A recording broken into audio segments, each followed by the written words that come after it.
பகவத்கீதா 3வது அத்தியாயம் 35வது ஸ்லோகம். திருப்பி சொல்லுங்க. ஓம் நமோ பகவதே வாசுதேவாய. ஓம் நமோ பகவதே வாசுதேவாய. ஓம் நமோ பகவதே வாசுதேவாய. ஓம் நமோ பகவதே வாசுதேவாய. ஓம் நமோ பகவதே வாசுதேவாய. ஓம் நமோ பகவதே வாசுதேவாய. நாராயணம் நமஸ்கிருத்ய நாராயணம் நமஸ்கிருத்ய நரம் சைவம் நரோத்தமம் தேவீம் சரஸ்வதிம் வியாசம் தேவீம் சரஸ்வதிம் வியாசம் ததோ ஜயமுதிரயேத் நஷ்டப்ராயேஷு அபத்ரேஷு நித்யம் பாகவத சேவயா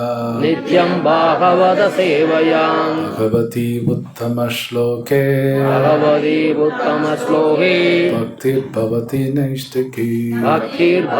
நைஷ்டிகி.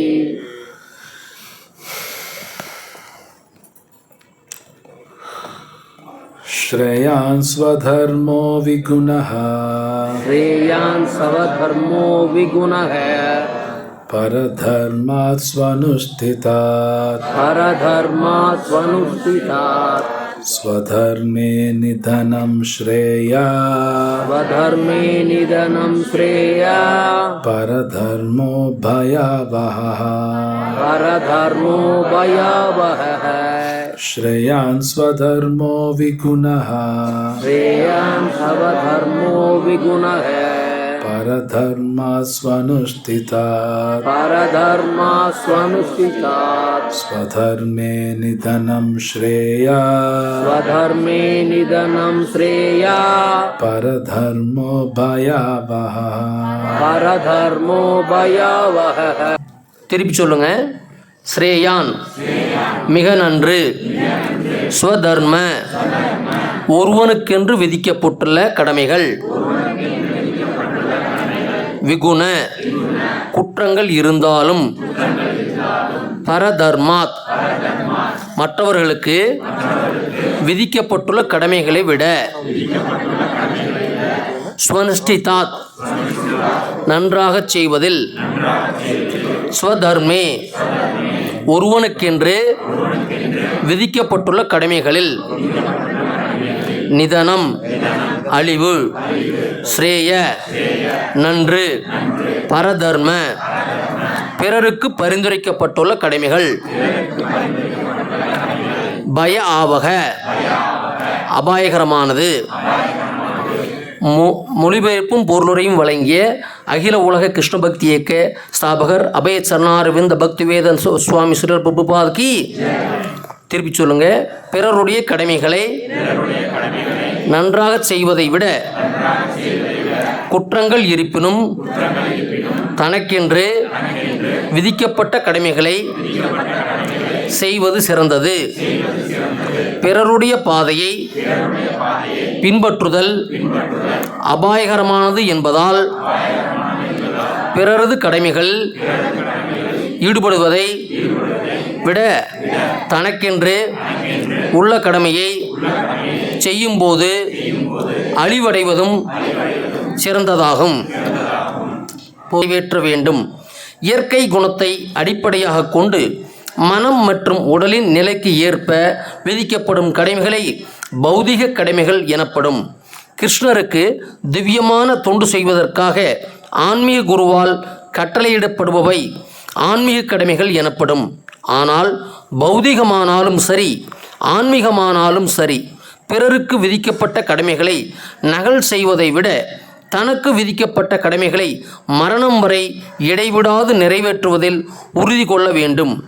ஆன்மீக தளத்தில் செய்யப்படும் கடமைகளும் பௌதீக தளத்தில் செய்யப்படும் கடமைகளும் வேறுபடலாம்.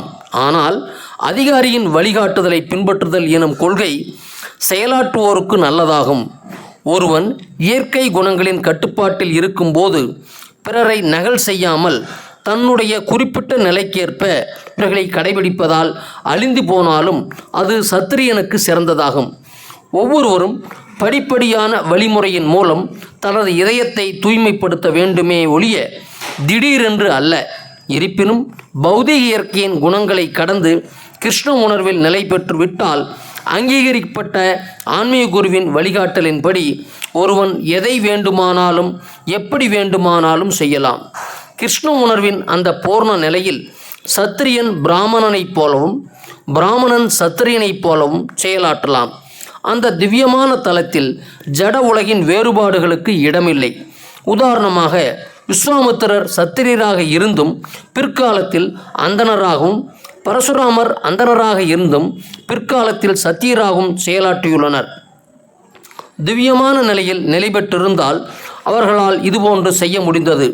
ஆனால் ஜடத்தலத்தில் இருக்கும் வரை ஒருவன் பௌதிக இயற்கையின் குணங்களுக்கு ஏற்ற தனது கடமைகளை செயலாற்ற வேண்டும். அதே சமயம் அவன் கிருஷ்ண உணர்வில் முழு கவனத்துடன் இருக்க வேண்டியது அவசியம்.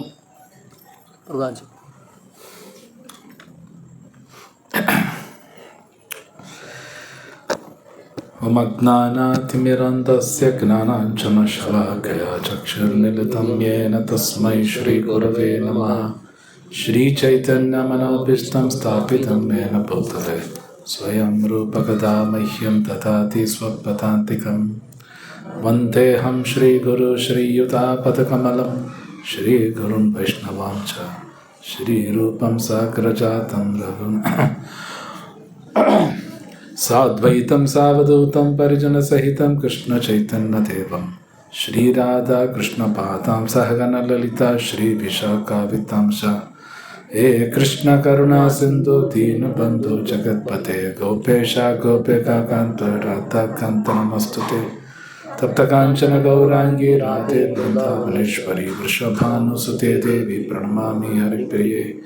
वंशाकल्पतरुभ्यश्च कृपा सिन्धुभ्यः च पतितानां पावनेभ्यो वैष्णवेभ्यो नमो नमः. नमो ओं विष्णुपादाय कृष्णपृष्ठाय भूतले श्रीमते भक्तिवेदान्तस्वामिनिति नामिने. नमस्ते सारस्वते गौरवाणि प्रचारिणे निर्विशेषशून्यवादी पाश्चात्यदेशतारिणे. जय श्री कृष्ण चैतन्य प्रभु नित्यानंद श्री अद्वैत गदाधर श्रीवासादि भक्तवृंद. हरे कृष्णा कृष्णा कृष्णा हरे हरे हरे राम राम राम हरे हरे. ஹரே கிருஷ்ணா. எல்லாருக்கும் ரொம்ப தேங்க்ஸ் வந்திருக்கீங்க. ஸோ இது ரொம்ப ஒரு முக்கியமான ஒரு ஃபேமஸான ஸ்லோகா.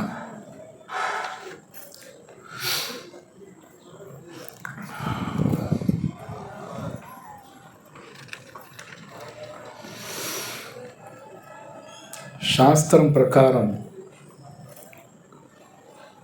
ஒருத்தர் எப்படி வேலை செய்யணும் அப்படின்னு கூட சாஸ்திரத்தில் இருக்குது. எப்படி சொல்கிறாங்கன்னா, அவங்களுக்கு குணத்துக்கு ஏற்றாப்புல தான் வேலை பண்ணணும் அப்படின்னு சாஸ்திரத்தில் இருக்கு. அவங்கவுங்க குணத்துக்கு ஏற்றாப்புல தான் வேலை பண்ணணும். அப்படி பண்ணும் பொழுது அவங்களுக்கு அந்த வேலையில் ஒரு திருப்தி இருக்கும்.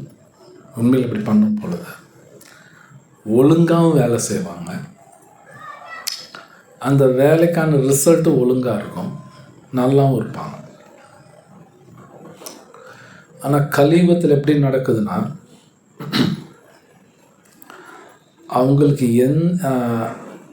கலியுகத்தில் என்ன நடக்குதுன்னா, அவங்க ஒரு மாதிரி வேலை பண்ணணும்னு ஆசைப்படுறாங்க. ஆனால் அந்த வேலைக்கான குணங்கள் அவங்கள்ட்ட இருக்காது. அந்த குணம் கிடையாது, ஆனால் அந்த வேலை பண்ணணும்னு ஆசைப்படுறாங்க, செய்கிறாங்க கூட. அதனால் என்ன ஆகுன்னா பிரச்சனைகள் ஜாஸ்தி ஆகும். இன்னைக்கு கலியுகத்தில் நடக்குது, ரொம்பவே நடக்குது. அது உதாரணமெல்லாம் நான் சொல்கிறேன். அதுக்கு முன்னாடி சில பிரபுபாத ரொம்ப அழகாக சில பிரபுபாதை கொடுத்துருக்காரு. ஒரு பிராமணன் அஹிம்சை பற்றி பேசணும். ஏன்னா பிராமணன் அப்படி தான் இருக்கணும். க்ஷத்திரியன் ஹிம்சை தான் பண்ணி ஆகணும். ஏன்னா அது அவங்க வேலை. இப்போ உதாரணத்துக்கு இந்தியன் ஆர்மி இருக்குது. இந்தியன் ஆர்மி வந்து அவங்க செக்யூரிட்டி, புரியுது இல்லையா? அவங்க வந்து அஹிம்சை பற்றி பேசக்கூடாது. வேறு நாட்டுக்காரன் வந்து பிரச்சனை பண்ணுறான்னா ஹிம்சை தான் பண்ணணும், அதுதான் கரெக்டு. அங்கே உட்காந்து அஹிம்சை இப்படியெல்லாம் பேசினா அது பைத்தியக்காரத்தனம் ஆகிடும். அவங்க அது பேசக்கூடாது. அங்கே அவங்க ஹிம்சை தான் பண்ணணும். அஹிம்சை பண்ணால் தான் நாட்டை காப்பாற்ற முடியும்.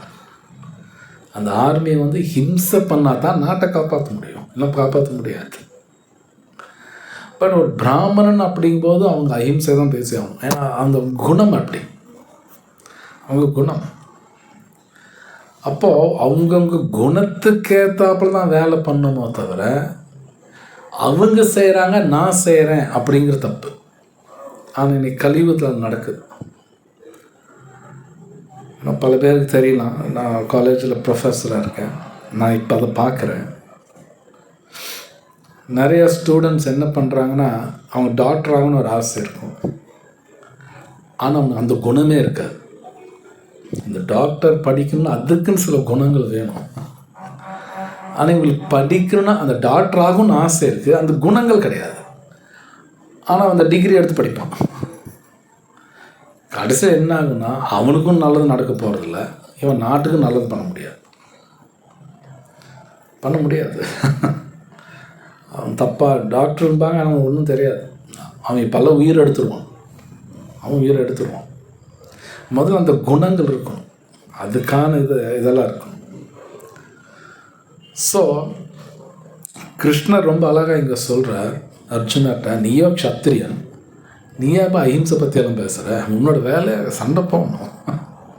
நீ உட்காந்து அஹிம்சை பேசினா நாட்டை யார் காப்பாற்றுறது? அது தப்பான டெசிஷன் ஆகிடும், அது தப்பான டெசிஷன்.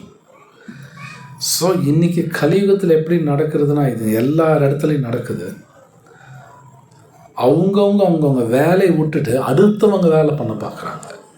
ஒரு உதாரணம், ஒரு 60-70 வயசு ஆகிடுதுன்னு வைங்க, மேலே ரிட்டையர்ட் லைஃப். ஸோ இல்லை அவங்க பையனுக்கு கல்யாணம் பண்ணுறாங்க, மருமகள் வர்றா. இது புராணத்தில் எழுதப்பட்டிருக்கு. அந்த மருமக வந்தோன்னே முதல்ல சாவி எடுத்து மருமக கொடுத்துரும், மொத்த இன்சார்ஜ் நீ எடுத்துக்கோ. அதுதான் ரிட்டையர்ட் லைஃபோட வேலை. அவங்க வந்து அந்த மருமக வந்தோடனே சாவி கொடுத்துட்டு மொத்த வீட்டு வேலை செலவில் நீ பார்த்துக்கோ, இனி இது நான்லாம் பண்ணல. அதுதான் கரெக்டான டெசிஷன். நான் சாவி கொடுக்க மாட்டேன்னு அவங்க பிடுங்கிடுவாங்க. அவன் போட்டாது போட்டு நீ போட்டு முடிச்சிடு. இதுதான் அவங்க வேலை. இவங்க வந்து ரிட்டையர்ட் லைஃப்பில் கிரகஸ்தா லைஃப் மாதிரி வாழக்கூடாது, வானப்பிரஸ்தா லைஃப். வானப்பிரஸ்தா லைஃப்பில் கிரகஸ்தன் மாதிரி வாழக்கூடாது, ரிட்டையர்டாக வாழணும். மொத்த சாவி கொடுத்து நீ பார்த்துக்கோ, வீட்டை நீ செலவில் நீ பார்த்துக்கோ. ஏதோ டைமுக்கு ஒரு பருப்பு சாதம் தயிர் சாதம் கூட போகும். நான் கிருஷ்ணா ராமன் உட்காந்துருக்கேன், நான் சாவி கொடுக்க மாட்டேன்னா பிரச்சனை வரும். நீங்கள் ராமாயணம் பார்த்தீங்கன்னா சீதாதேவி வந்தோடனே மொத்தம் ட்ரெஷரினா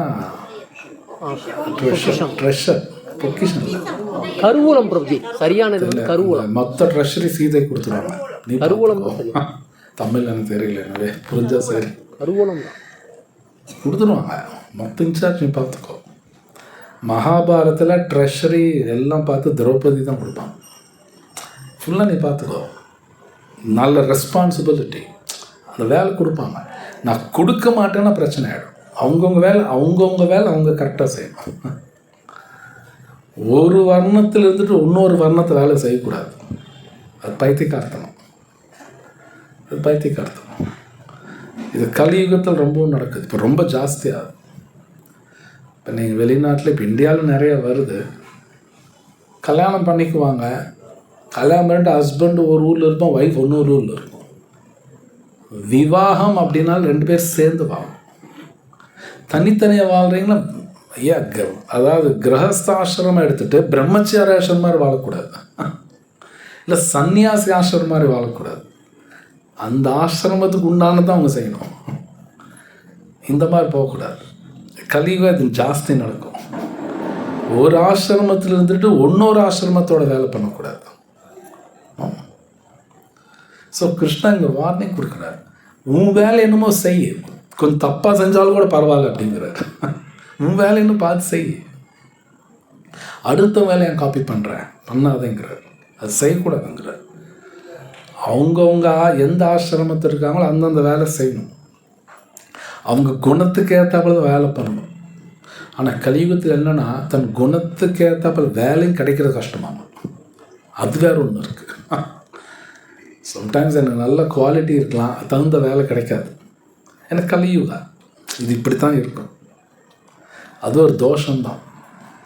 எனக்கு நிறைய பேர் இப்போது சம்டைம்ஸ் அரசியல்வாதிகள் இருக்கலாம், அவங்களுக்கு அந்த அரசியல் பண்ணணுன்னு ஆசை இருக்கும், ஆட்சி பண்ணணுன்னு ஆசை இருக்கும், ஆனால் தகுதி இருக்காது. அப்போ அவங்க உட்காந்து பிரச்சனை பண்ணுவாங்க. ஸோ அவங்கவுங்களுக்கு என்ன வருதோ அந்த வேலை தான் அவங்க பண்ணணும், வராத வேலை பண்ணக்கூடாது. பட் முன்னாடி சொன்ன இந்த கலியுகத்தில் இது எல்லாமே நடக்கும். ஏன்னா இந்த கலியுகத்தில் எல்லாமே தாறுமாறாக போயிட்டுருக்கும். ஒரு நல்ல ஹெட்டு கிடையாது, ஒரு நல்ல தலைவன் கிடையாது, நல்ல குரு வேணும். பிரபுபாத் எழுதியிருக்கார், ஒரு குரு தான் நிர்ணயிப்பார், இவருக்கு இது நல்லா வருது இதனை பண்ண. ஆனால் இன்றைக்கி சொல்கிற ஆள் இல்லை.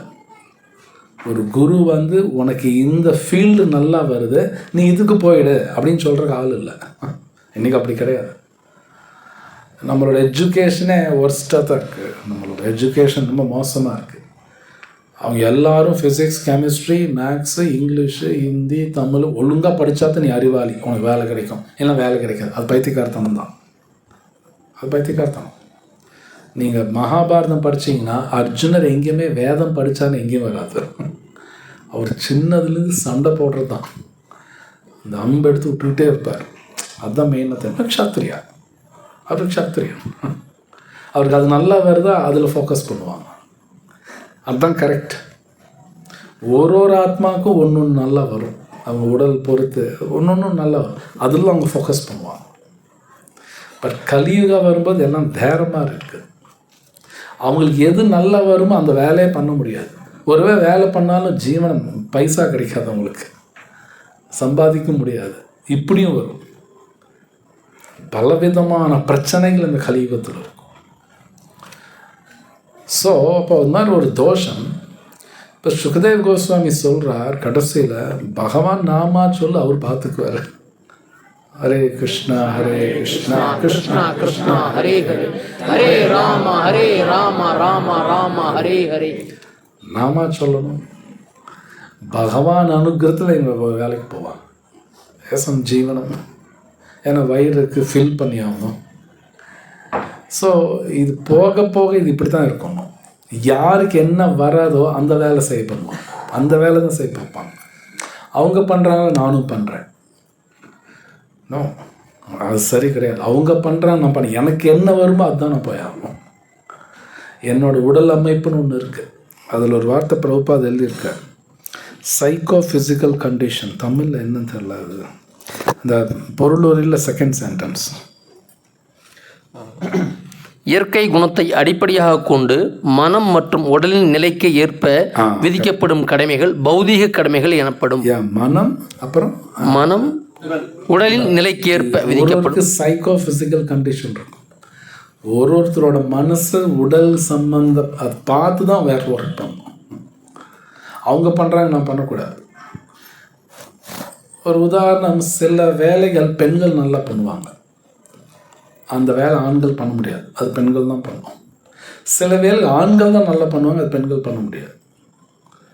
அப்போ இவங்க ரெண்டு பேரும் காப்பி அடிக்கக்கூடாது. உதாரணத்துக்கு இந்த வீட்டுக்கு கேஸ் சிலிண்டர் போடுவாங்கள்ல, அது பெண்களால் பண்ண முடியாது. சிலிண்டர் தூக்கிட்டு போய் 3 மாடி ஏறுனா முடியாது, ஆண்கள் பண்ணுவாங்க. அது பெண்ணால் முடியாத, பெண் அது காப்பி பண்ணக்கூடாது. பொதுவாக வீடு சுத்தமாக வச்சுக்கிறதால பார்த்தீங்கன்னா பெண்கள் நல்லா பண்ணுவாங்க, ஆண்கள் டக்குன்னு பண்ண முடியாது.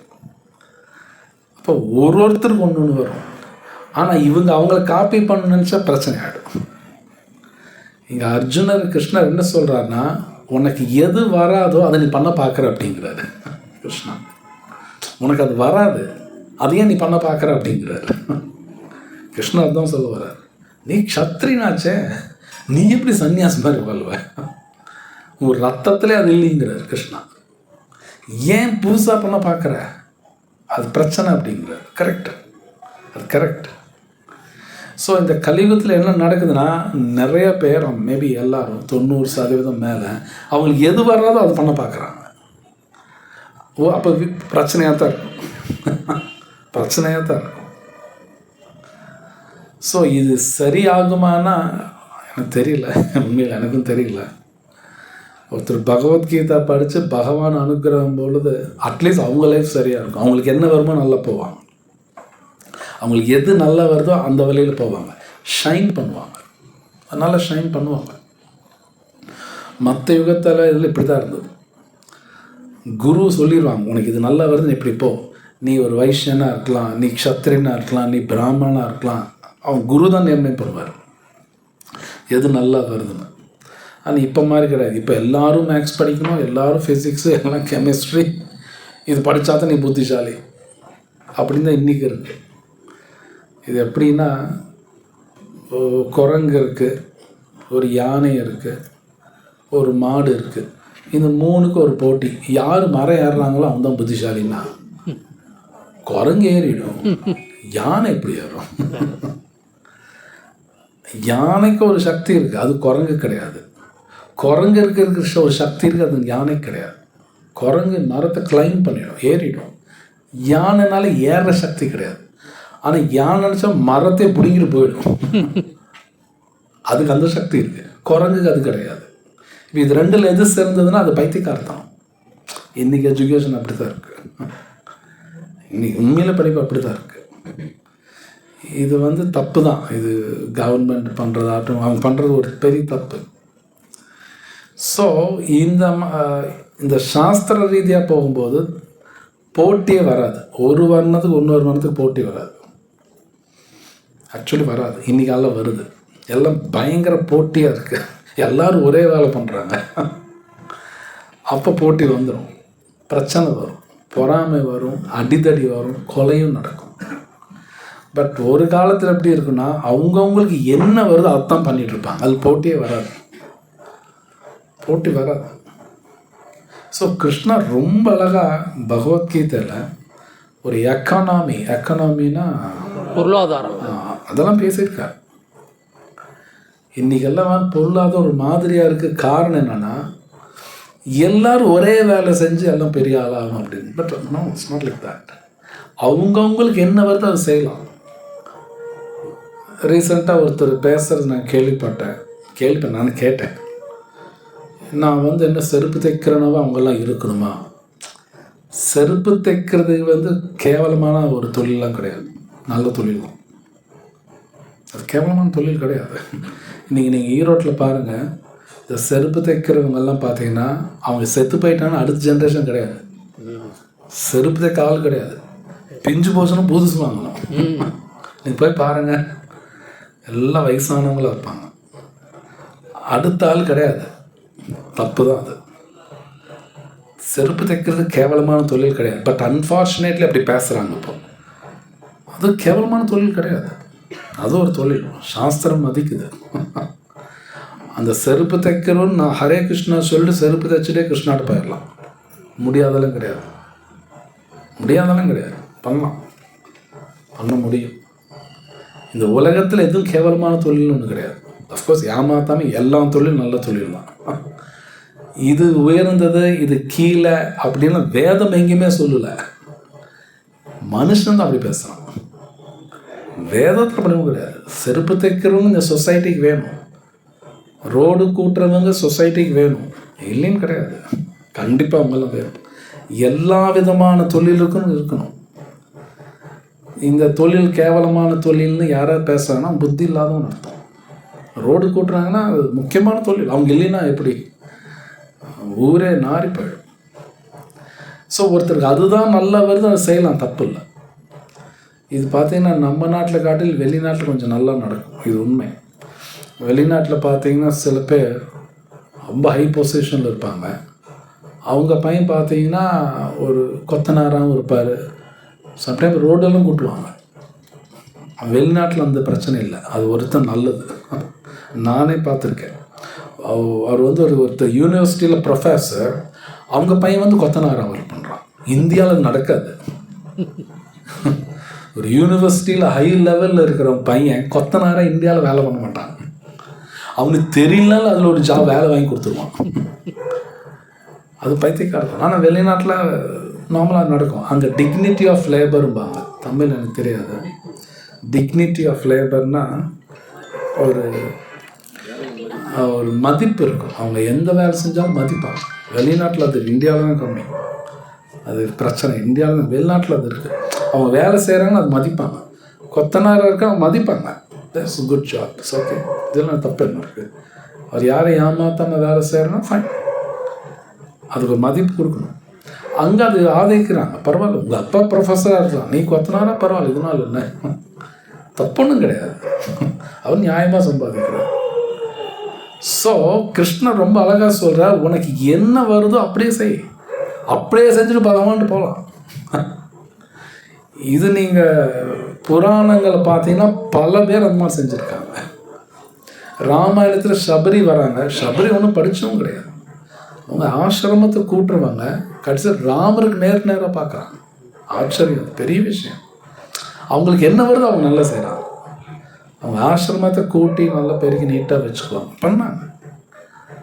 அவங்க வந்து உடனே நானும் அந்த மாதிரி இருக்கணும், பண்டிதனாக இருக்கணும் அப்படின்லாம் அவங்க சொல்லலை. அவங்க என்ன வேலை வருமோ ஒழுங்காக பண்ணாங்க. ராமர் பார்க்க வந்துட்டார். சிம்பிள். அது மாதிரி நிறைய நீங்கள் பார்க்கலாம். பல பேர் அந்த மாதிரி இருக்காங்க. பகவான் தர்ஷனம் கிடைக்கும். ஐ திங்க் ரொம்ப ஃபேமஸ் ஸ்டோரி, பல பேர் கேட்டிருப்பீங்க, தெரியாமலுக்காக சொல்கிறேன். அந்த பிராமணனும் ஒரு செருப்பு தைக்கிறவனு கதை. நாரத முனிவர் ஒரு தடவை அவர் ஒரு லோகத்துக்கு போவார். அவர் வரும்போது சொல்கிறார், ஒரு பிராமணனை பார்க்குறார், பிராமணனோட பேசுகிறார். பிராமணன் நாரதர் பார்த்து கேட்குறார், நீங்கள் எங்கே போகிறீங்க? அவர் சொன்னால் வைகுண்டம் போகிறேன். அப்போ இந்த பிராமணன் சார், வைகுண்டம் போகிறீங்க, பகவான் நான் எப்போ தான் அங்கே வருவேன் கேட்டு சொல்லுங்களேன் கொஞ்சம். அவர் கேட்குறார், நான் எப்போ அங்கே போவேன்? அப்புறம் ஒன்று போகும்போது அவர் என்ன தான் பண்ணுறாரு கேட்டு சொல்லுங்கன்னு சொல்கிறார், அவ்வளோதான். தான் போல செருப்பு தைக்கிறேன்னு பார்க்குறாரு. செருப்பு தைக்கிறேன்னு அவரும் சொல்கிறார், நான் எப்போ தான் வைகுண்டம் வருவேன் பகவான்ட்டு கேட்டு சொல்லுங்க. ஸோ நாரத முனிவர் போகிறார், வைகுண்டம் போகிறார், விஷ்ணு பார்க்குறார். விஷ்ணு பார்த்தோன்னே நாரதர் ஒன்றும் கேட்கல, சொல்கிறாரு, பிராமணாக்கு ஒன்று பல ஜென்மம் எடுக்கணும், செருப்பு தைக்கணும், அடுத்த ஜென்மம் வந்துடுவான்னு சொல்லுவார். நாரதருக்கு புரியாது, என்னடா இப்படி சொல்கிறார் இவர். அப்போ விஷ்ணு சொல்கிறார் நாரதர்கிட்ட, கீழே போன உடனே ரெண்டு பேர் ஒரு கேள்வி கேட்பாங்க, என்ன பண்ணுறாரு விஷ்ணு அப்படின்னு. அந்த கேள்விக்கு இதுதான் நீங்கள் பதில் கொடுக்கணும்னு சொல்லி இவரே பதில் கொடுக்குறாரு. என்ன, அவர் வந்து ஒரு ஊசி இருக்குல்ல, தைக்கிற ஊசியில் ஓட்டை இருக்கும், யானை இந்த பக்கம் விட்டு அந்த பக்கம் எடுக்கிறாருன்னு சொல்லு அப்படின்பார். நாரதர் பார்க்குறாரு, என்னங்க இப்படி சொல்லணுமா, சொல்லு நீயே பார்ப்ப அப்படின்பார். அதே மாதிரி கீழே போகிறார். அந்த பிராமணா கேட்குறார், என்னங்க சொல்லுங்க, என்ன பண்ணிட்டு இருந்தார்? அவர் சொல்கிறார், அவர் யானை உள்ளே விட்டு இந்த பக்கம் எடுக்கிறாருப்பார். அது எப்படிங்க பண்ண முடியும்பார். அப்போ விஷ்ணு மேலே ஒரு நம்பிக்கை இல்லை. ஆமாம் சரி, உனக்கு பல ஜென்மம் ஆகும்பா, உனக்கு நம்பிக்கை இல்லை. அதே செருப்பு தைக்கிறோன்ட்டு சொல்கிறார், அவர் சொல்கிறார் அவர் பண்ணுவார். நாரதர் கேட்குறாரு, எப்படி அது நம்புற சொல்லு அப்படிம்பார். இப்போ யானை விட்டு எடுக்க முடியுமா, நீ நம்புற, எப்படி நம்புற சொல்லு. அப்போ அந்த செருப்பு தைக்கிறவர் சொல்கிறார், அந்த ஃபிக் இருக்குல்ல, ஃபிக்னா தமிழ்னா எஃப்ஐஜி, அந்த ஓகே ஏதோ மரம், ஓகே, அந்த பல்ல எடுத்திங்கன்னா உள்ளுக்குள் நிறைய சீட்ஸ் இருக்கும், ஒரு சீடு ஒரு மரம் ஆகும். இப்போ ஒருத்துக்குள்ளே இத்தனை கிருஷ்ணர் வைக்கிறாருன்னா அவரால் இது பண்ண முடியாது. ஒரு சின்ன பழக்கம் பல மரங்கள் வச்சுருக்காரு அவர். அந்த சீட் போட்டால் பல வரும். அந்த அவர் செருப்பு தைக்கிறன்னு சொல்கிறார், இது பகவானால் பண்ண முடியுங்கிறார். அதுதான் இவர் அடுத்த ஜென்மா. ஸோ இட்ஸ் நாட் செருப்பு தைக்கிறோன்னு அறிவு கம்மியாக இருக்குன்னு அப்படியெல்லாம் ஒன்றும் கிடையாது. இட்ஸ் நாட் அப்படியெல்லாம் கிடையாது. அவர் அண்டர்ஸ்டாண்டிங். ஸோ ஆக்சுவலி இந்த உலகத்தில் எந்த ஒரு வேலையும் கேவலமான வேலை ஒன்று கிடையாது. நிறைய பேர் தெரியாமல் அப்படி பேசுகிறாங்க, பகவத்கீதை படிக்காமல் பேசுகிறான், தப்பு. பிரபுபாத் பகவத்கீதையில் ஒரு இடத்துல எழுதியிருக்கார், சின்சியராக ரோடு கூட்டிகிட்டே கிருஷ்ணாட்ட போகலான்னு ஒரு இடத்துல எழுதியிருக்கார். பிரபுபாத் எழுதியிருக்கார், ரோடு கூட்டிகிட்டு சின்சியராக கூட்டிகிட்டு கிருஷ்ணாட்ட போகலாம். எல்லாரும் பிராமணன் மாதிரி பூஜை பண்ணால் தான் போக முடியும் கிருஷ்ணர் எங்கேயும் சொல்லலை, எங்கேயுமே சொன்னதில்லை. அப்படியெல்லாம் கிடையாது. சில பேருக்கு அந்த வேலை நல்லா வரும், அதை அவங்க செய்கிறாங்க. சில பேருக்கு ஜஸ்ட்டு இந்த இங்கே நல்லா கூட்டிகிட்டு இது பகவான் இருக்கக்கூடிய இடம் இது கூட்டிகிட்டு கிருஷ்ணாட்ட போகலாம், முடியாதெல்லாம் கிடையாது. ஸோ இது ரொம்ப முக்கியம். என்னென்னா ஒருத்தரோட சைக்கோ ஃபிசிக்கல் கண்டிஷன் கிருஷ்ணர் சொல்கிறார் இல்லையா, அது என்ன தமிழ், மனம் மற்றும் உடலின் நிலைக்கேற்ப விதிக்கப்படும் மனநிலை உடல்நிலை தகுந்தாப்பில் தான் வேலை செய்யணும். பட் முன்னாடி சொன்னபடி கலியுகத்தில் அதெல்லாம் நடக்கிறது இல்லை. எல்லாரும் அடுத்தவங்களை பார்த்து காப்பி அடிக்கிறாங்க. இந்த காலையில் கூட பேசிகிட்டு இருந்தோம், இந்த உலகத்தில் எல்லாமே இந்த புலியை பார்த்து நரி சூடு போட்ட கதை தான் நடக்கும். அதனால பல பேருக்கு தெரியும் அந்த கதை. உலகம் பூரா தான் நடக்குது. அந்த புள்ளியை பார்த்து நிறைய சூடு போட்டுக்கிறது தான் அவங்க பண்ணுறாங்க, நானும் பண்ணுறேன். அது பைத்தியக்காரத்தனம் தான், பைத்தியக்காரத்தனம். ஸோ மேபி அந்த கதை எத்தனை பேர் தெரிந்ததில்ல, சின்னதான் சொல்கிறேன். இந்த புலி பொதுவாக புலி எந்த மிருகம் பார்த்தாலும் பயந்துக்கும். அது புலி வந்தால் எல்லா மிருகம் பயந்துட்டு ஓடிடும். இந்த நரி என்ன நினச்சிக்கிச்சு, புலியை பார்த்து எல்லாரும் பயந்துக்கிறாங்க. அது காரணம் என்னென்னா அது தோல் பார்த்து வரி வரியாக இருக்கும், அதனால தான் பயந்துக்குதுன்னு அது சூடு போட்டுக்கிச்சான். அது வரி வரியாக வரணும், அது என்ன கடைசி செத்துடும். சூடு போட்டு என்ன வரி வரியான உடம்பு செத்து போயிடும் கடைசியில். அது மாதிரி இன்றைக்கி உலகத்தில் நிறைய பேர் அவங்க பண்ணுறாங்க, நானும் பண்ணுறேன், நான் அப்போ தான் நல்லா இருப்பேன். கடைசி இந்த மாதிரி கதை தான், செத்துரும் கடைசியில். ஸோ அப்போ ஒருத்தர் பகவத்கீதை படிக்கும்போது தான் அவங்களுக்கு உண்டான மனநிலை, அவங்க உடல்நிலை இதை பார்த்து தான் வேலை பண்ணணும். அப்படி தான் பண்ணணும். ஆனால் இன்றைக்கி நிறைய பேர் என்ன பேசுகிறாங்கன்னா, எல்லாரும் எல்லா வேலையும் பண்ணலாம். அது எப்படி பண்ண முடியும்? எல்லோரும் எல்லா வேலையும் பண்ண முடியாது. இப்போ எனக்கு சில வேலைகள் சுட்டு போட்டாலும் எனக்கு வராது. எனக்கு அந்த மாதிரி சில வேலை என்னால் செய்ய முடியாது. சில பேருக்கு சில வேலையை செய்ய முடியும். ஒருத்தருக்கு ஒன்று இருக்கும், அவங்களுக்கு எது நல்லா வருதோ அதில் தான் போவோம். அதுதான் கரெக்ட், அதுதான் கரெக்ட். எது வராதோ செய்யக்கூடாது. அது வயலன்ஸ், ஒரு ஹிம்சை, அதெல்லாம் ஒரு வன்முறை, ஹிம்சை தான், டார்ச்சரிங். ரீசண்டாக என்னோட ஒரு ஸ்டூடெண்ட், அந்த பையன் ஒழுங்காக படிக்கலைன்னு சொல்லிட்டு காலேஜ்லேருந்து அவங்க அப்பா அம்மா வர சொன்னாங்க. அவங்க அம்மா மட்டும் வந்தாங்க, நான் தான் பேசிகிட்டு இருந்தேன் அவங்கள்ட்ட. அவங்க அம்மாட்ட கேட்டேன், உங்கள் பையனை நீங்கள் டாக்டராகனு நினைக்கிறீங்க? உண்மையிலே உங்கள் பையன் கேட்டானா இல்லை நீங்களே சேர்த்தீங்களான்னு கேட்டோம். நான் தான் கேட்டேன். அந்த அம்மா ஒரு பதில் சொல்லிச்சு, தலையை சுற்று. சொந்தக்காரன் சொன்னாச்சு. சொந்தக்காரன் சொன்னான்னு சேர்த்துனீங்களா? அவங்க பையனும் சொல்ல, இந்த அம்மா சொந்தக்காரன் சொன்னாங்களா சேர்த்திடுச்சான். இப்படியா பண்ண நான் கேட்டேன், இப்படியா பண்ணுவீங்க நீங்கள்? அவன் எவ்வளோ கஷ்டப்படுறான்னு தெரியுமா உங்களுக்கு? ரொம்ப கஷ்டப்படுறான் அந்த பையன். அவனுக்கு அந்த கேப்பபிலிட்டி இல்லை. அம்மாவும் சொல்லலை, இவனும் தேர்ந்தெடுக்கல, சொந்தக்காரன் சொன்னான்னு கோர்ஸ் எடுக்கிறான். அவன் ரொம்ப கஷ்டப்படுறான். ஸோ இதெல்லாம் தப்பு, இப்படி பண்ணக்கூடாது. அப்பொழுது பகவத்கீதா படிக்கும் பொழுது தான் நமக்கு என்ன வருது அதை செய்யலாம், தப்பு ஒன்றும் கிடையாது. என்ன வருது அதை செய்யலாம், தப்பு என்ன இருக்குது? எனக்கு பஞ்சு மிட்டாய் நல்லா செய்வருன்னா அதை செஞ்சு கூட வியாபாரம் பண்ணலாம், தப்பு ஒன்றும் கிடையாது. மோசமான வியாபாரம்லாம் கிடையாது, ஒழுங்காக பண்ணலாம், அவ்வளோதான். இது கேவலமான தொழில் ஒன்று கிடையாது. ஆனால் இன்னைக்கு கலியுகத்தில் நிறைய பேர் அப்படி பேசுகிறாங்க, அது தப்பு தான். சாஸ்திரம் படித்தா தான் புரியும். எதுவுமே கேவலமான தொழிலாம் கிடையாது. மேபி ஏமாத்தினா தான் கேவலம். இல்லை எனக்கு செருப்பு நல்லா தைக்க வரும்னா செருப்பு நல்லா தைச்சும் சம்பாதிக்கலாம், முடியாதெல்லாம் கிடையாது. ஸோ இது ரொம்ப பியூட்டிஃபுல் ஸ்லோக்கா. இது உள்ள போன நிறையா விஷயங்கள் இருக்குது. ஸோ நம்ம டெய்லி பகவத்கீதா படிக்கணும், ஹரே கிருஷ்ணா சொல்லும் பொழுது தான் நமக்குள்ளே இருக்கக்கூடிய அற்புதமான குணங்களும் வெளிவரும். இதெல்லாம் சாஸ்திரத்தில் இருக்குது. அப்போது அது தகுந்தாப்பில் வேலை செய்யும்போது ரொம்ப அமைதியாக, மன அமைதி கிடைக்கும். சந்தோஷமாக இருப்பான். ஓகே, இங்கே நான் ஸ்டாப் பண்ணுறேன். ஹரே கிருஷ்ணா. உன் தாட் சாத் ஏதாவது கேள்வி இருக்குங்களா?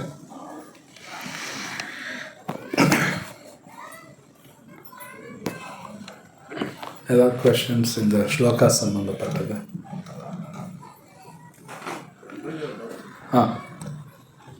இப்போ நமக்கு எது வருதோ அதை தான் பண்ணணும்னு சொல்றீங்க. நமக்கு எது வருதுன்னு எப்படி புரியுது? ஜென்ரலி சாஸ்திரம் பிரகாரம் குரு தான் நிர்ணயிப்பார். சம்டைம்ஸ் அது நமக்கும் தெரியாது. ஆக்சுவலி புராணத்தில் எப்படி கொடுக்குறாங்கன்னா, குரு அந்த சீடனை எக்ஸாமின் பண்ணி தான் குருக்கு தெரியும் உனக்கு இது நல்லா வருது. அவங்க சொல்லுவாங்க, அது தந்து அப்புறம் தான் போவாங்க. பட் கலியுகா அது ரொம்ப டஃப். அம்மா நடக்கிறதில்ல. பெட்டர் ஹரிநாமா சொல்லணும். ஹரே கிருஷ்ணா சொல்வது கிருஷ்ணர் அனுகிரகத்தில் எனக்கு தெரியும். அப்படி தான் போகணும். மெட்டீரியலாகவும் மெட்டீரியல் ரெண்டுமே அப்படி தான். ஈவன் மெட்டீரியல் ஆர் ஸ்பிரிச்சுவல் யாராவது நம்ம சொல்லணும். நமக்கும் சம்டைம் தெரியாது, யாராவது சொல்லணும். இல்லைன்னு எனக்கு தெரியாதுல போய் மாட்டிக்கிறேன். அது எனக்கு செய்யும் ஒழுங்காக செய்யும் தெரியாது, கெட்ட பேர் இருக்கும், மாதிரி இன்ஃபீரியர் காம்ப்ளெக்ஸ் எல்லாமே வரும். ப்ரோஜி இப்போ அவங்க சொந்தக்காரங்க சொன்னாங்கன்னு சொன்னீங்களேங்க ப்ரோஜி, அவங்க தானே சொல்கிறாங்க. அவங்க சும்மா ஏதோ சொன்னாங்க, இவங்க சேர்த்திட்டாங்க. குரு கிடையாது, சும்மா ஏதோ சொல்கிறாங்க சேர்த்திருக்காங்க. இப்போ கடைசியில் கஷ்டப்பட அந்த பையன்தான். அந்த பையன் ரொம்ப ஒரு மாதிரி இன்ஃபீரியர் காம்ப்ளெக்ஸ் ஜாஸ்தியாகுது. சில பேர் தற்கொலை பண்ணிக்குவாங்க, அந்த மாதிரி நடக்கும். ஸோ இது நம்ம நினைக்கிற மாதிரி ரொம்ப சீரியஸான பிரச்சனை. உலகம் பூரா அந்த பிரச்சனை இருக்குது. அவங்களுக்கு என்ன வராதோ அதை செஞ்சிட்ருக்காங்க. அது தப்பு. அது ஸோ இது ரொம்ப முக்கியமான விஷயம், சிந்திக்க வேண்டிய விஷயம் இது. குரு கிட்ட கேட்டு பட் குரு கேட்கணும், தட்ஸ் இம்பார்ட்டண்ட். அது இப்போ கலியுகத்தில் அந்த மாதிரி குரு நம்மளை எக்ஸாமின் பண்ணுற அளவுக்கு ஆள் இருக்காங்களோ அதுவும் கம்மி. இப்போ என்ன பண்ணுறது, ஜஸ்ட் நாமா சொல்லிக்க வேண்டியதான். தேங்க்ஸ் ப்ரோஜி. ஹரே கிருஷ்ணா.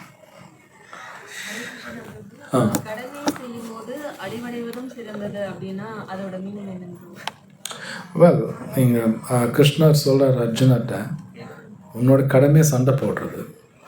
நீ சண்டை போட்டு இறக்குறது பெட்டர். ஏன்னா இறந்தாலும் அட்லீஸ்ட் சாஸ்திரத்தில் இருக்குது, ஒருத்தர் சண்டை போட இறந்தாருன்னா சொர்க்கத்துக்கு போவாங்க. இங்கே கிருஷ்ணர் முன்னாடி இருந்தால் வைகுண்டமே போயிடுவாங்க. அது ஃபார் பெட்டர்.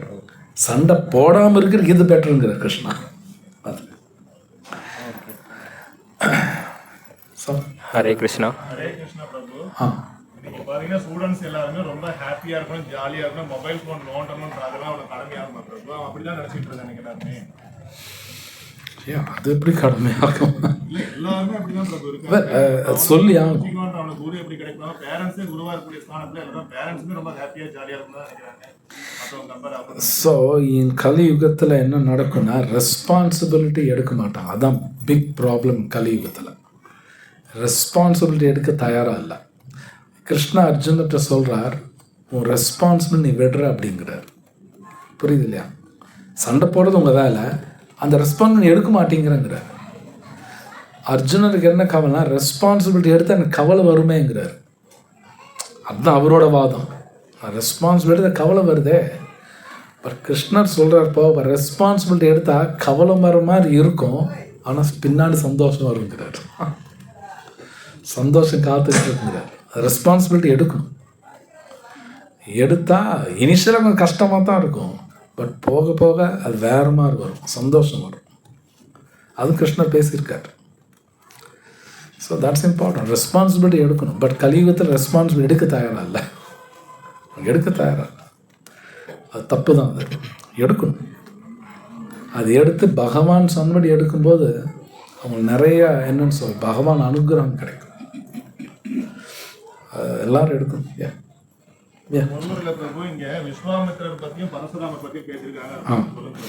விஸ்வாமித்ரா அவங்க முக்குணத்தை தாண்டினவங்க. அவங்க உடம்புல இப்போ விஸ்வாமித்ரா க்ஷத்ரியா பிளட், ஆனால் பிராமணன் ஆக்ட் பண்ணார். வேறு தென் துரோணாச்சாரியை பார்த்தீங்கன்னா அவர் ஆக்சுவலி பிராமணா, அவருக்கு க்ஷத்ரியாவை ஆக்ட் பண்ணுறார். அவங்க கேஸ் வேறு, அது எக்ஸப்ஷன்ஸ், அது எக்ஸாம்பிள் எடுக்க முடியாது. என்றைக்குமே எக்ஸப்ஷன் வந்து எக்ஸாம்பிள் எடுத்துக்கூடாது, ரொம்ப தப்பு. ஆனால் கலியுகத்தில் எக்ஸப்ஷன் எக்ஸாம்பிள் எடுப்பாங்க, அங்கே தான் பிரச்சனை வருது. அவங்க 2 பேர் முக்குணத்தை தாண்டுவாங்க, தஸ் அவங்க டிஃப்ரெண்ட். நாம் அப்படி பண்ணக்கூடாது. சொல்லுங்க. இப்போ நமக்கு வந்து ஒரு வேலை நல்லா பிடிச்சிருக்கு, ஆனால் நமக்கு அது சுத்தமாக வரல. ஆனால் ஒரு வேலை வந்து நமக்கு நல்லா வரும், ஆனால் அந்த விஷயம் வந்து நமக்கு பிடிக்கல. இப்போ இந்த 2 விஷயத்தில் எது நம்ம டிசைட் பண்ணுறது? இப்போ பிரபுபாத் எழுதியிருக்க சைக்கோஃபிசிக்கல் கண்டிஷன், உங்கள் உடலுக்கு உங்கள் மனசுக்கெல்லாம் எது கரெக்டாக வருதோ அதை செய்கிறது பெட்டர். இப்போ அர்ஜுனரோட வேலை சண்டை போடுறது, ஆனால் அவர் சண்டை போட்டு பிடிக்கல. அவரோட வேலை சண்டை போடுறது தான். ஏன் சண்டை போட பிடிக்கலைன்னா அவர் ஒரு மாதிரி கணிக்கிறார், இது ரிசல்ட் பேடாக இருக்குமே அப்படின்னு. இப்போ கிருஷ்ணா சொல்கிறாரு டோன்ட் வரி டூ இட்டுங்கிறார். ரிசல்ட் பற்றி திங்க் பண்ண, அதை நான் பார்த்துக்கிறேங்கிறார். உனக்கு எது நல்ல வருமோ அதை பண்ணுங்கிறார். ஸோ நான் முன்னாடி சொன்ன ஒரு எக்ஸாம்பிள் கூட, என்னோடய ஸ்டூடெண்ட் அவனுக்கு எது நல்லா வருமோ அதை பண்ணாம விட்டான். அதனால் கஷ்டப்படுறதா இருக்கு, கடைசியில் அவங்க தான் கஷ்டப்படுவாங்க. ஸோ என் உடலுக்கு என் பாடி மேக்கப், பாடி கான்ஸ்டிடியூஷன் எப்படி இருக்குது அதை பொறுத்து தான் ஒர்க்கு போகணும். ஆனால் இது ரொம்ப முக்கியம். கலியுகத்தில் இது நடக்காதுங்கிறாங்க. வேலை எப்படி தேர்ந்தெடுக்கணும் கூட சாஸ்திரத்தில் இருக்குது. என்ன சொல்கிறாங்கன்னா, நம்பர் 1 அந்த வேலை எனக்கு பிடிச்சிருக்கணும், என்னோடய சைக்கோ ஃபிசிக்கல் கண்டிஷன் தகுந்தாப்பில் இருக்கணும், அது நல்ல வருமானமும் கொடுக்கணுமாமா. இதெல்லாம் நடக்காது கலியுகத்தில், நடக்காது. சம்டைம் எனக்கு பிடிச்சிருக்கும், நல்லாவும் செய்வேன், ஆனால் வருமானம் இருக்காது. இதுவும் நடக்கும். ஸோ ஜஸ்ட் நாம சொல்லிக்க, அவ்வளோதான், வேறு வழி இல்லை. இது உண்மை இப்படியே இருக்குது. வருமானம் வரணுமாமா, அவங்க நினைக்கிற வருமானம் வரணுமாமா, அதை பிடிச்சும் இருக்கணும் அந்த வேலை. ஸோ இது எல்லாமே சாட்டிஸ்ஃபை ஆகுமானா கலியுகத்தில் சாட்டிஸ்ஃபை ஆகாது. மேபி சில பேருக்கு ஆகலாம், எல்லாருக்கும் ஆகாது. எல்லாருக்கும் ஆகாது. அவங்களுக்கு பிடிக்காத வேலை செஞ்சு பணம் சம்பாதிச்சுட்டு இருப்பாங்க, அதுவும் நடக்கும். இப்போது பிடிக்காத வேலை செஞ்சு பிடிக்காத வேலை செய்வாங்க, ஒழுங்காகவும் செய்ய முடியாது, ஏதோ செய்வாங்க. அவங்க ரெஸ்பான்சிபிலிட்டி தர்மா பர்ஃபெக்டாக இருக்கா.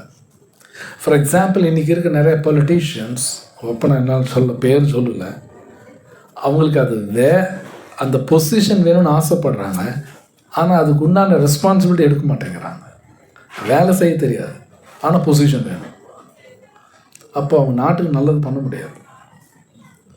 உங்களுக்கு செய்யவும் தெரியணும், அந்த வேலை செய்யணும் தெரியணும், அப்போ அந்த ரெஸ்பான்சிபிலிட்டி எடுக்கணும். வேலை செய்ய மாட்டேன் ஆனால் பொசிஷன் வேணும்னா பிரச்சனை வரும். இன்றைக்கி அதுதான் நடக்குது, உலகம் பூரா அதுதான் நடக்குது. இப்போ சண்டை, இப்போது ஈரான் இன்னும் எல்லாம் சண்டை நடக்குது. ஏன்னா எல்லாம் பேட் பொலிட்டீஷியன்ஸ், தப்பான பொலிட்டீஷியன் இருக்காங்க ஹெட்டாக. அது அவங்க சால்வ் பண்ணாமல் சண்டைக்கு போய் நிற்குது. அது தகுதி கிடையாது, அவங்க லீடராக இருக்கக்கூடாது. இப்போது அவனுக்கு வர வேலை செய்கிறனால அதனால் மற்றவங்களுக்கு நன்மையாக இருக்கும், ஆனால் அவன் ஆசைப்பட்டது அவனுக்கு கிடைக்கலையேன்னு அவனுக்கு காலம் முழுக்க வருத்தமாக தான். கண்டிப்பாக வருத்தமாக தான் இருக்கும். எஸ், நீங்கள் சொல்கிறது கரெக்ட். என்னமோ ஒரு திருப்தி இல்லாமல் ஏதோ வாழ்வான், சந்தோஷம் இருக்காது. பர்சனலாக அவன் சந்தோஷமாக இருக்க முடியாது. ஸோ ஆனால் கலியுகத்தில் அது நடக்குது. ஸோ பெட்டர் சான் ஹரிநாமா பகவத்கீதை படிச்சுட்டு போயிட்டுருக்கு, வேறு வழி இல்லை. Hare Krishna. I don't know, maybe மாற்றலாம், எனக்கு தெரியல அது. அவனுக்கு எது வருமோ அதை வந்து அவன் செலக்ட் பண்ணணும் அப்படின்னு சொன்னீங்க இல்லையா? இப்போது ஒரு டாக்டரோட பையன் டாக்டராக இருக்கணும், அவங்க அப்பா செய்கிறத பார்த்து அவனுக்கு அந்த விருப்பம் வருது. அரசியல்வாதியோட பையன் அரசியல்வாதி, செருப்பு தைக்கிறவனோட பையன் ஏன் செருப்பு தைக்கிறவனா இருக்கணும், நீ படித்து மேலே போடா அப்படிங்கிற மாதிரி தானே எல்லாருமே படிக்கணும் இன்றைக்கி. ஈவன் அவனுக்கு விருப்பம் இருக்கலாம், பட் வீட்டில் வந்து அதை அனுமதிக்காமல் நீ படித்து அடுத்த கட்டத்துக்கு போ. ஸோ கீழ் மட்டத்தில் இருக்கிறவங்க இந்த மாதிரி தான் நினைக்கிறேன். இப்போ தெரு கூட்டுறவங்க, குப்பை கூட்டுறவங்களோட அவங்க கூட சந்தோஷமாக யாரும் கூட்டுறதில்லை. எனக்கு இது பத்தலை, மேபி அவங்களுக்கு பிடிச்சிருக்கலாம், ஆனால் என்னோட பொருளாதாரத்துக்கு இது பத்தலை, நான் இன்னும் பெரிய வேலைக்கு போனால் நிறைய சம்பாதிக்கலாம், இந்த மாதிரியான ஒரு தாட் தான் இருக்குது. யாருமே அவங்களுக்கு தெரிஞ்ச வேலையை கூட சந்தோஷமாக செய்யறது இல்லையே, ஃபேமிலி ஓரியன்டாகவும் வர்றது இல்லையே. நீங்கள் சொல்கிற பாசிபிலிட்டிஸ் இருக்குது. கண்டிப்பாக செருப்பு தைக்கிற ஒரு மகன் செருப்பு தான் தைச்சான்னு அவசியம் கிடையாது, கண்டிப்பாக கிடையாது. வேறு வேலைக்கு போனால் பெட்டர். பட் ஆனால் டாக்டரோட பையன் டாக்டராக தான் இருக்கணும் அப்படிங்கிற மாதிரி ஒன்று இருக்குது. சம்டைம்ஸ் அந்த பையன் அந்த மாதிரி வளர்க்கலாம், அவனுக்கு அந்த ஆசை வரலாம், படிக்கலாம், தப்பு ஒன்றும் கிடையாது. இங்கே கிளியராக பேசப்பட்டிருக்கு, அவங்களோட உடல் மனசு தகுந்தாப்பில் வேலை எடுத்துக்கணும். இட்ஸ் நாட் தட் செருப்பு தைக்கிற மகன் கண்டிப்பாக செருப்பு தான் தைக்கணும்னு வேதம் கூட எங்கேயும் சொல்லலை, அப்படி எங்கேயும் கிடையாது. பட் ஒருவேளை அவனுக்கு அது பிடிச்சிருக்கு, ஹாப்பின்னா பண்ணலாம். ஒன்று முன்னாடி சொன்னேன், அது கேவலமான தொழில் கிடையாது. இல்லை, அதுதான் பிரபுஜி. இப்போ அந்த தொழிலை பற்றினோட ஒரு புரிதல் வந்து அந்த ஃபேமிலியில் இருக்கிறவனுக்கு தான் இருக்கும். புதுசாக இப்போ ஒரு டாக்டரோட பையனுக்கு செருப்பு தைக்கணுங்கிற ஒரு எண்ணம் வராது. அது இருக்கு, அது நான் இல்லைன்னு சொல்ல வரல, ஜென்ரலாக சொல்கிறேன். நான் அவங்கவுங்க எது வருதோ நல்லா பண்ணலாம். இப்போ சம்டைம்ஸ் பார்க்கலாம், ஒரு இன்ஜினியரோட பையன் டாக்டர் ஆவார், டாக்டரோட பையன் விவசாயி ஆகலாம், விவசாயி பையன் பிஸ்னஸ் பண்ணலாம், எல்லாம் காம்பினேஷன்ஸ் பாசிபிள். ஸோ அவங்கவுங்களுக்கு என்ன நல்ல வருதோ அதை பண்ணலாம். வெரி இம்பார்ட்டன்ட், நீங்கள் ஒன்று சொன்னீங்க, இன்றைக்கி கேவலமான தொழில், கீழ் மட்டம், இந்த மாதிரி இது சாஸ்திரத்தில் கிடையாது. இதெல்லாம் இவங்க யூஸ் பண்ணுறாங்க. ஜென்ரல் 4 வர்ணங்கள் சூத்ரானா தயவு செய்து எது மோசமானவங்களோ கீழ் மட்டும் நினச்சிக்காதீங்க, அவங்களும் நல்ல மதிப்பெல்லாம் கொடுப்பாங்க. இங்கே இருக்கிறவங்களுக்கு அது புரியல. உதாரணத்துக்கு ராமாயணத்தில் சுமந்த்ரா சூத்ர குடும்பத்தில் தான் பிறந்தார், டெப்யூட்டி பிரைம் மினிஸ்டர் ஆக்கிட்டாங்க. ஏன் உண்மை. விதுரா சூத்ராக்கு தான் பிறந்தார், அவரும் deputy president, deputy prime minister ஆகிட்டார். அவங்க எதுவுமே ஸ்டாப் பண்ணலையே, ப்ரமோஷன் தான் நடக்குது. ஏன்னா அவங்களோட கேப்பபிலிட்டி அப்படி இருக்குது. ஸோ இது ஒரு நீச்சமான வேலை, கீழ்த்தனமான வேலைங்கிறது வேர்ட்ஸ் இவங்க யூஸ் பண்ணுறாங்க, வேதம் சொல்லலை. அந்த செருப்பு தைக்கிறதோ ரோடு கூட்டுறதோ ஒரு மோசமான வேலை, கீழ்த்தனமான வேலைன்னு சொல்லக்கூடாது. மேபி அது ஒரு ஆர்டினரி ஒர்க், தட்ஸ் ஓகே.